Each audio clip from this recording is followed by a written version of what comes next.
अस्सलाम वालेकुम। आज हम बात करेंगे कफ़ारे के 14 एपिसोड के बारे में। तो वीडियो शुरू करने से पहले हमारे चैनल को सब्सक्राइब कर लीजिए अगर अभी तक आपने नहीं किया, ताकि हमारी हर न्यू वीडियो आप तक पहुंच सके। यहाँ पर जैसे ही आता है सालार, तो वो अपने बाप को कहता है कि मुझे भी कोई मसला नहीं है। कि इतनी देर में उसका बाप कहता है कि हाँ, तुम्हें तो अपने बाप से ही मसला है ना, तो फिर ऐसे करते हैं कि अपने बाप को ही ख़त्म करके रख दो। जब वो रिवॉल्वर निकालता है तो सब बहुत ज़्यादा परेशान हो जाते। उसका बाप कहता है कि तुम्हें यतीम होने से अगर कोई फ़र्क नहीं पड़ता तो ठीक है, मैं इस दुनिया से चला जाता हूँ। सबा इस तरह देकर बहुत ज़्यादा सदमे में आ जाती है। वो सालार को कहती है कि फ़ौरन घर जाओ, अभी के अभी। सालार भी बेचारा खामोश हो जाता है। दूसरी तरफ सितारा आती है और आकर कहती है कि ताई, किचन में खाने के लिए कुछ भी नहीं है, फ्रिज को भी ताला लगा हुआ है, अगर कुछ है तो मुझे दे दे, मुझे बहुत ज़्यादा भूख लग रही है। ये बात सुनकर शाहिदा उसे बहुत ज़्यादा बातें सुनाती है और कहती है कि तुम्हारी जगह कोई और लड़की होती तो वो तो शर्म से डूब के मर जाती, लेकिन देखो तुम्हें तो खाने की पड़ी हुई है। कि इतनी देर में वहाँ पर कासिम आ जाता है, सब लोग इकट्ठे होते हैं। कासिम कहता है कि ये देखें, ये मुझे किस तरह के मैसेजेस वगैरह कर रही है, मैं इस तरह का लड़का नहीं। जब सब घर वाले देखते हैं तो उन्हें और गुस्सा आता है। कासिम कहता है कि आप कह रहे थे ना कि आपको इसके लिए कोई इज्जतदार घर आना चाहिए, तो हमें भी कोई इज्जतदार ही लड़की चाहिए। इस तरह की लड़की से मेरा कोई राब्ता नहीं है। ये बात सुनकर सितारा एकदम सदमे में आ जाती है, बेचारी बहुत ज़्यादा रोती है।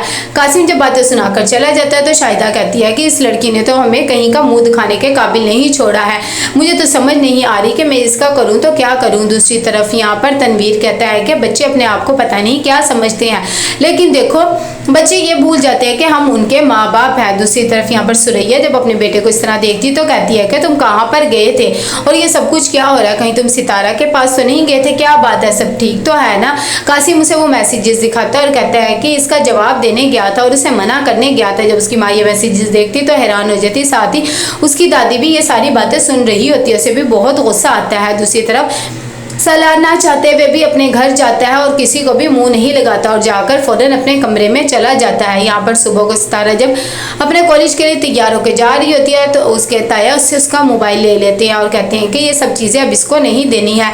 किरण कहती है कि अम्मी घर में तो बहुत ज़्यादा स्मेल आ रही है, खैर मैं अभी अब्बू के लिए टिफ़िन वगैरह बना के लेके आती हूँ। कि इतनी देर में जब वो चली जाती शाहिदा कहती है कि इस लड़की का क्या करना है, मुझे तो समझ नहीं आ रहा, मैं इस लड़की को अपनी बेटी के साथ इस तरह नहीं रख सकती, ये तो हमारी लड़की को भी ख़राब करेगी। ये बात सुनकर सितारा के ताया कहते हैं कि बस ठीक है, जो पहला रिश्ता है उसमें हाँ कर दो और इसको चलता बना यहाँ से करो, और हमारे पास कोई गुजारा भी तो नहीं है करने के लिए, खैर और कुछ नहीं किया जा सकता। सुबह होती तो तनवीर अपने बेटे को खाना खुद खिलाता और कहता है कि ये तुम्हारी पसंद का है और वैसे भी अब ठीक है, जो होना था हो गया, तुम अपनी मर्जी से ज़िंदगी गुजार सकते हो।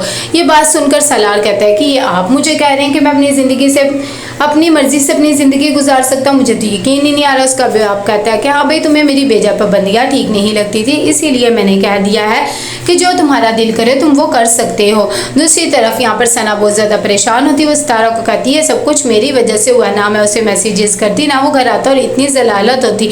सितारा कहती है कि नहीं, ये तो मेरी किस्मत में सब कुछ था, सालार ने भी तो इतना मुझे जलील किया था और इसने भी कर दिया, खैर क्या कर सकते हैं। कितनी देर में सना उसकी आईडी ढूंढने लग जाती है सालार की। जब वो ढूंढती तो कहती है कि ये तो वही लड़का है जो हमें पिकनिक पे मिला था। सितारा को भी एकदम ख्याल आता है कि हाँ ये तो वही है।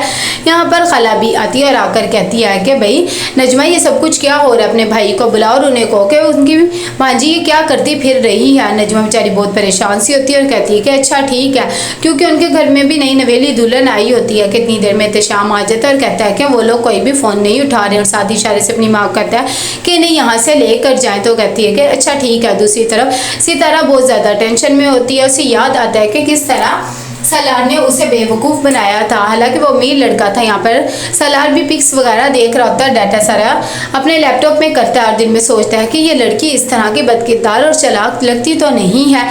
खैर सितारा घर पहुँचती है और अपनी ताई को सलाम वगैरह करती है। यहाँ पर किरण आती है और आकर अपनी माँ से कहती है कि ये टैक्सी में आई थी, इसे पूछे ना ज़रा इसके पास टैक्सी के कहाँ से पैसे आ गए हैं, मुझे तो समझ नहीं आ रही ये सब कुछ हो रहा है और ये ऐसे करी। उसकी माँ कहती कि तुम्हें ज़्यादा इन्वेस्टिगेशन करने की ज़रूरत नहीं है, तुम्हारे बाबा ने ही दिए हुए हैं पैसे और तुम अपने काम पर ध्यान दो, इसके ऊपर ध्यान देने की ज़रूरत नहीं है। सबा आती है और आकर अपनी माँ से कहती है कि ये सब कुछ अब किस तरह हैंडल करना है। साबिया मिर्ज़ा तो सब कुछ खुद ही करी जा रही हैं।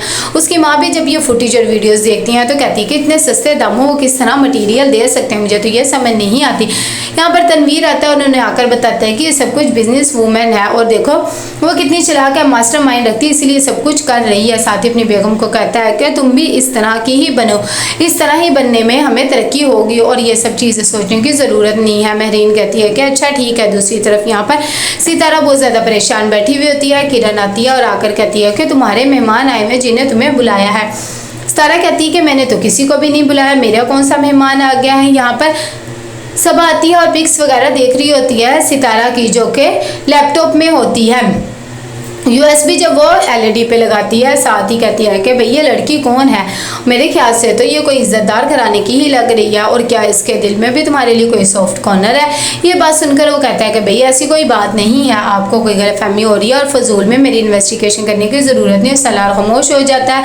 खाला भी आती है और आकर यहाँ भी बहुत ज़्यादा हंगामा करती है और कहती है कि ये सब कुछ तुम्हारी क्या कर रही है, तुमने तो इसे पागल बना के रख दिया हुआ है। नजमा भी उसे बातें सुनाती है। शाहिदा को कहती है कि बस अब भाभी आप मान ही जाए कि आप इसकी अच्छी तरबियत नहीं कर सकी हैं। शाहिदा ये बातें सुनकर बहुत ज़्यादा गुस्से में आ जाती है। कहती है कि ठीक है मैंने अच्छी तरबियत नहीं करी तो ऐसे करो तुम इसे अपने घर ले जाओ और अच्छी तरबियत कर लेना, इसकी जैसी करनी हो।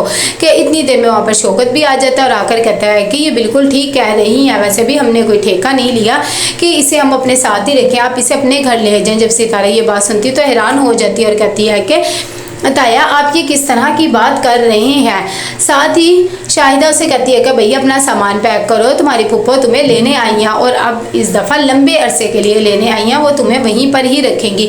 ये बात सुनकर शौकत को भी गुस्सा सा आया हुआ होता है। वो कहता है कि अब मैं इसे अपने घर रखना भी नहीं चाहता हूँ और वैसे भी मैं चाहता हूँ कि तुम इसे अपने साथ ही लेकर चल जाओ। सितारा ये बात सुनकर गुस्से में आ जाती है और कहती है कि मैं यहाँ से कहीं भी नहीं जाऊँगी, ये मेरे बाप का घर है और मुझे यहाँ से कोई भी निकाल नहीं सकता। और गुस्से से वहाँ से चली जाती है। खाला भी कहती है कि देख लो भाई, अगर मैं अकेली आती तो इन्होंने इस लड़की को तो मेरे गले ही डाल देना था, अब तुम मेरे साथ आई हो तो तुम्हारे साथ भेज रही है। नजमा कहती है कि हाँ बिल्कुल ठीक कह रही हो। साथ ही कहती है कि भाई मैं तो वलीमे का भी कहने आई थी, प्लीज़ इसे वलीमे पे ना लेके आना वरना लोग फिर से बातें करेंगे।